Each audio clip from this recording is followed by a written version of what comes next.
Selamat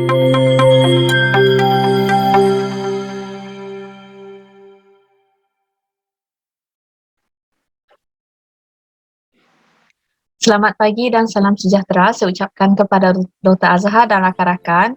Hari ini kami akan membentangkan satu pembentangan iaitu Nahu Struktural bagi LHE 3102 Pengajaran Nahu Bahasa Melayu. Sebelum saya teruskan kepada pembentangan kami, elok kiranya saya perkenalkan ahli kumpulan saya. Saya sendiri Brina Markus 201800, Muhammad Haikal Hafizi bin Hamdan 201797, Muhammad Haziq Hakimi bin Muhammad Adnan 201793, Muhammad Nur Fitri Muhammad Rafi 202293 dan Muhammad Fikri bin Muhammad Najib 203354. Bagi tajuk tugasan kami ialah pengajaran kata nama menggunakan Nahu Struktural. Saya akan mulakan pembentangan saya dengan pendahuluan. Definisi kata nama. Kata nama terbahagi kepada 3 iaitu kata nama khas, kata nama am dan juga kata ganti nama. Kata nama khas adalah rujukan khusus nama orang, benda, haiwan, tempat, institusi, bangsa, bahasa, undang-undang ataupun pangkat. Huruf pertama bagi ejaan kata nama khas adalah harus huruf besar. Yang kedua adalah kata nama am, iaitu merujuk kepada benda atau perkara yang bersifat umum. Ia dieja dengan huruf kecil. Dan seterusnya adalah kata ganti nama, merujuk kepada kata nama yang menjadi pengganti sesuatu benda, perkara, manusia atau tunjuk arah. Ia dieja dengan huruf kecil juga. Kita beralih kepada definisi yang seterusnya, iaitu definisi pendekatan Nahu Struktural. Pendekatan Nahu Struktural didefinisikan sebagai kaedah yang digunakan oleh guru untuk mengajar tata bahasa dengan melihat kepada struktur kandungan pengajaran tersebut. Dalam pendekatan Nahu Struktural, penelitian tata bahasa dilihat secara sintakmatik dan paradigmatik. Aspek yang diteliti dalam pendekatan Nahu Struktural ialah susunan unsur dalam untaian kata atau lebih dikenali sebagai word string atau paksi rantaian iaitu axis of chain. Bentuk untaian ini menunjukkan bahawa bahasa yang menyatakan fikiran wujud dalam satu rantaian dan bukannya terpisah-pisah. Unsur-unsur yang terlibat mempunyai kaitan antara satu sama lain sehingga mewujudkan makna bahasa yang dapat difahami oleh penutur suatu bahasa. Saya akan bagi pembentangan ini kepada sahabat saya iaitu Muhammad Fikri. Baiklah, terima kasih. Baiklah, seterusnya ialah hubungan sintakmatik morfologi kata nama. Berdasarkan hubungan sintakmatik dari sudut morfologi, satu perkataan dapat dibahagikan kepada beberapa data yang merangkumi morfem, suku kata, kata dan pola suku kata. Hal ini dikatakan demikian kerana data-data tersebut memperlihatkan hubungan sintakmatik yang berlaku dalam bidang morfologi. Dalam konteks ini, hubungan sintakmatik boleh berlaku dalam kata nama seperti kata nama am, kata nama khas dan kata ganti nama.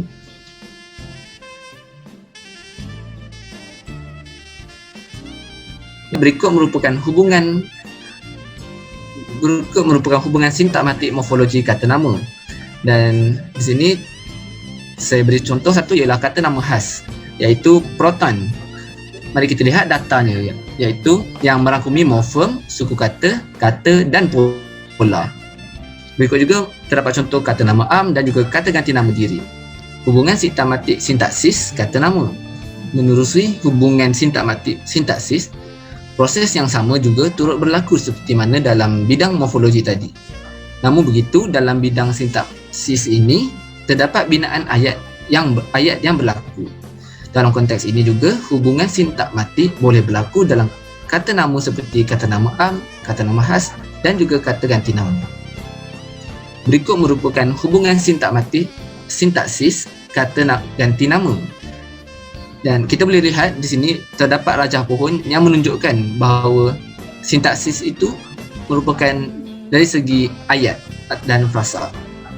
Kita dapat lihat rajah pohon ini menunjukkan satu persatu bagaimana sesebuah ayat itu terbina.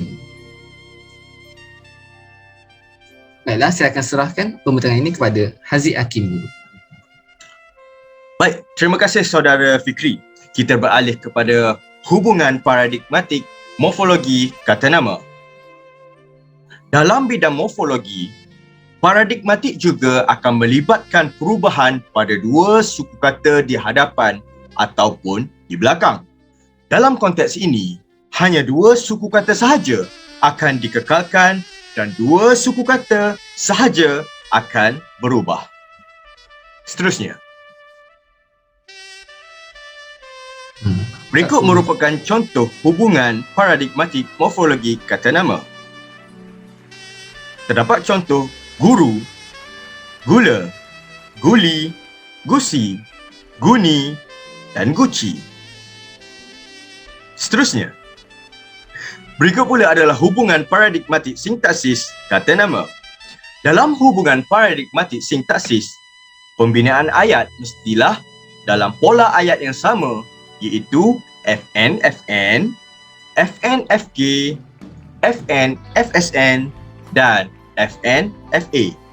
Hubungan paradigmatik pada paparan sintaksis dapat dianalisis antara kata-kata yang menduduki fungsi subjek, predikat, yakni prasakerja dan objek, seperti yang berikut. Seterusnya,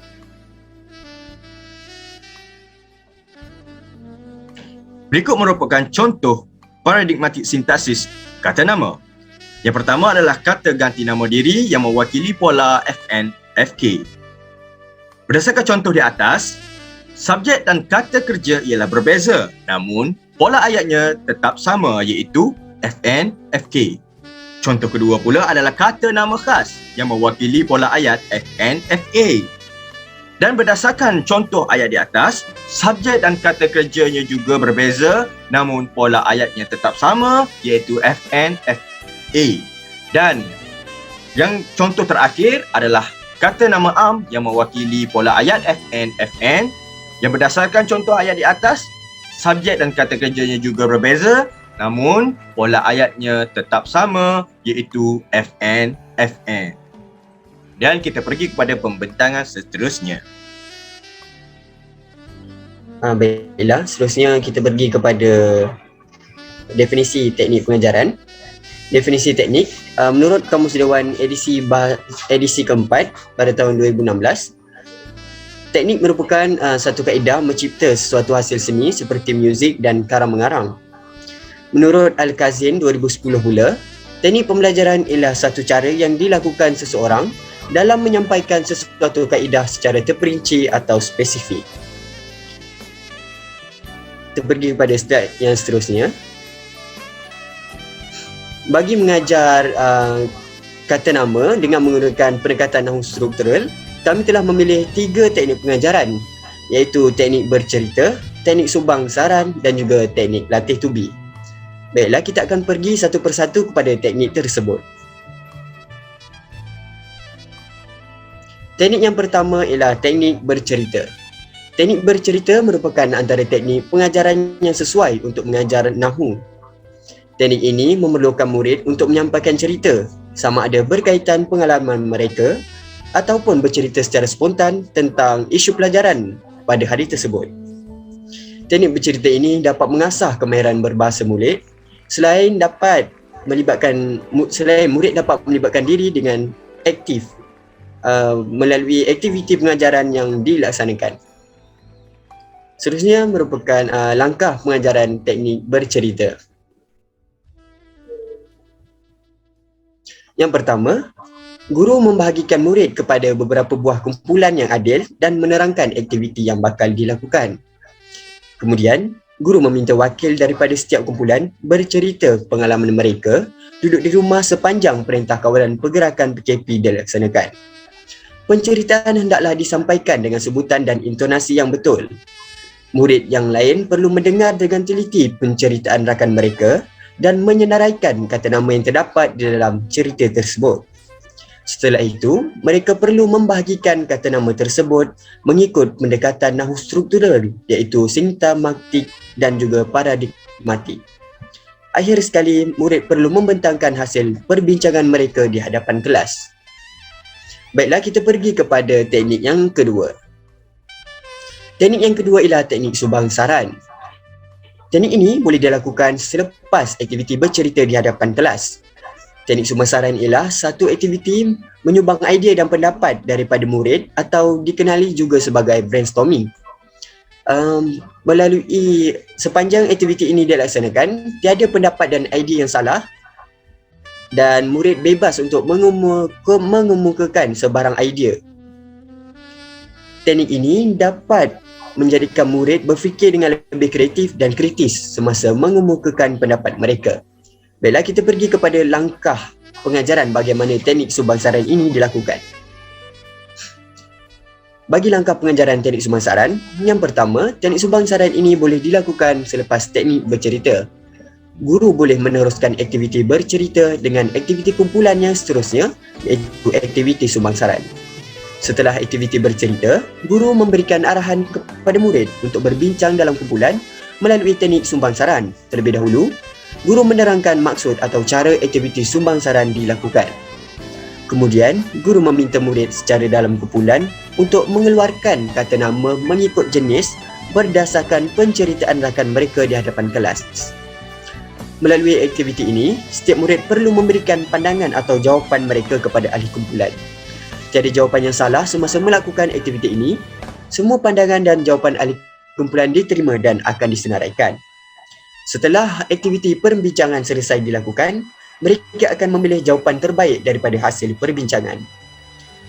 Akhir sekali, melalui perbincangan tersebut, murid perlu menggunakan pendekatan nahu struktural untuk menunjukkan contoh, untuk menunjukkan golongan kata nama.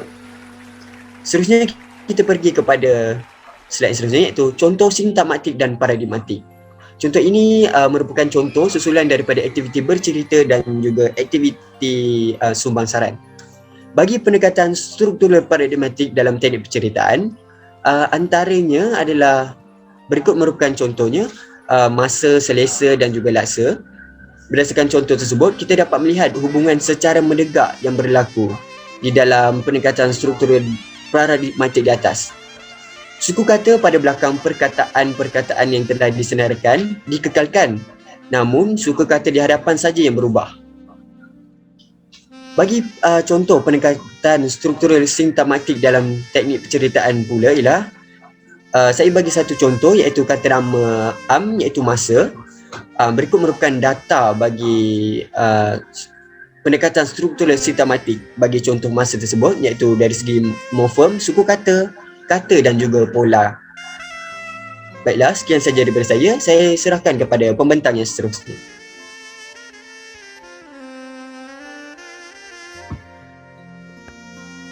Okey, terima kasih Aika Fizi. Okey, seterusnya kita akan pergi kepada teknik latih tubi. Okey, teknik latih tubi ialah aktiviti pengulangan fakta atau percakapan yang dipelajari oleh pelajar. Okey, guru dapat mengenal pasti kemahiran yang dikuasai oleh setiap pelajar.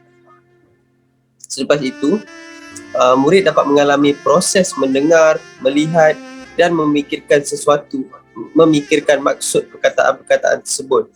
Selepas itu, murid juga dapat meningkatkan lagi ingatan tentang pembelajaran kata nama selepas membuat latih tubi.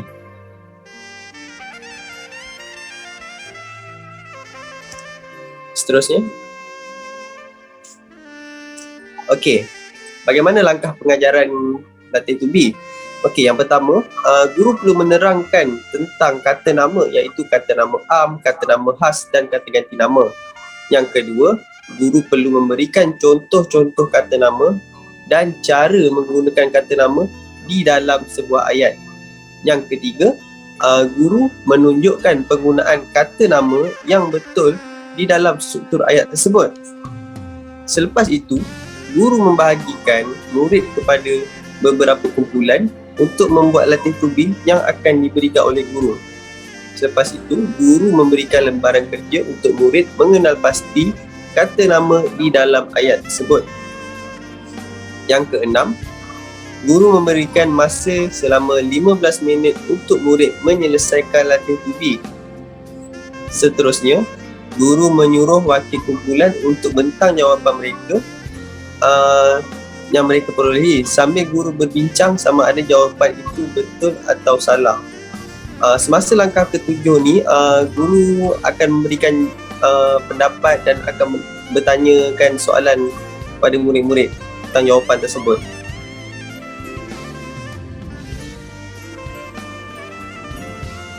Okey, kesimpulannya, tata bahasa bahasa Melayu menggunakan pelbagai pendekatan dalam menghuraikan setiap aspek tata bahasa. Setiap pendekatan mempunyai perbezaan yang agak ketara dalam menjelaskan perlakuan tata bahasa Melayu. Dalam pendekatan nahu struktural, penelitian tata bahasa dilihat secara sintakmatik dan paradigmatik. Sintakmatik dan paradigmatik merupakan cara untuk ahli linguistik struktural melihat kepada satu binaan sintaksis, iaitu daripada pandangan menegak dan pandangan mendatar. Antara teknik pengajaran yang boleh digunakan dalam pengajaran kata nama menggunakan pendekatan nahu struktural ialah teknik bercerita, teknik sumbansaran dan teknik latih tubi. Okey, itu sekian saja daripada kami. Terima kasih.